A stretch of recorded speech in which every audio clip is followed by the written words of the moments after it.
varla veiða þér til matar og vafasamt hvort aftur heim þú ratar.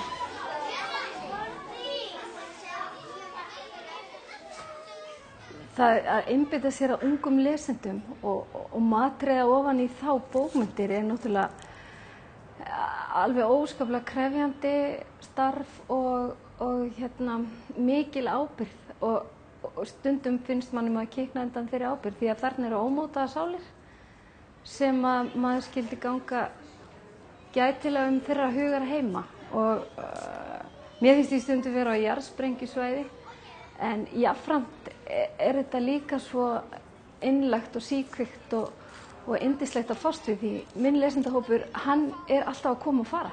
Það koma nýir á hverju ári og dett út aðrir og hann svo síkvikur og hreyfanlegur og ég þarf að vera á tánum og mitt fólk líka mjög krítískt. Það lætur mann hafa óþvegið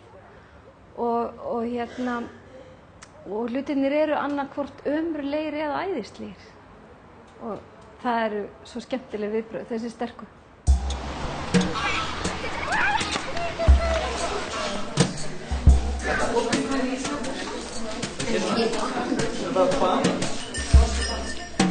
Hugmyndirnar koma alls staðar að og þær hitta mann hvar sem og þær eru náttúrulega aðalega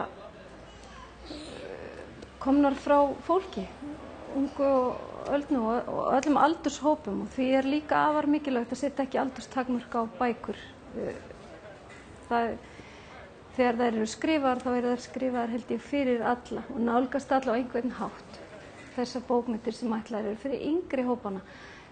Svo eru hugmyndir bara þannig að hver einasta manneskja, hún gangandi saga og höfundur njósnari og hann sífellt að taka til sín og ræna litlu broti úr lífi allra í kringum sig.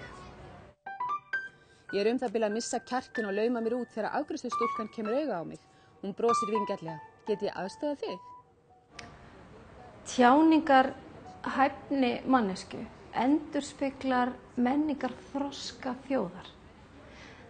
Þá meina ég að lestur eiginlega þjóðvegur til þroska fyrir eina mannesku.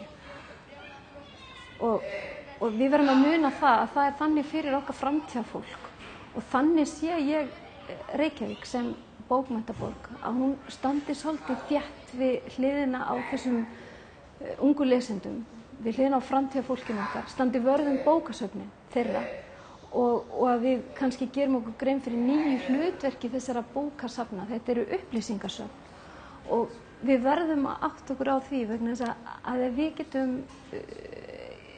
lagt til lið að tungumál verði álitið öflugasta vopn í höndum hverjar einstu ungrar mannesku og að við leggjum áherslu á það á þessum tíma þar sem við höldum þessum sprota Reykjavík bókmenntaborg að við náum að koma þessu til skila og styrkja leið okkar hornsteina að tungumáli, hvers virði það og hvað gildi það hefur í þroska einnar mannesku að hafa vald á sínu tungumáli, bæði í ræðu og riti og skilningi, því það þroskar okkar innri mann.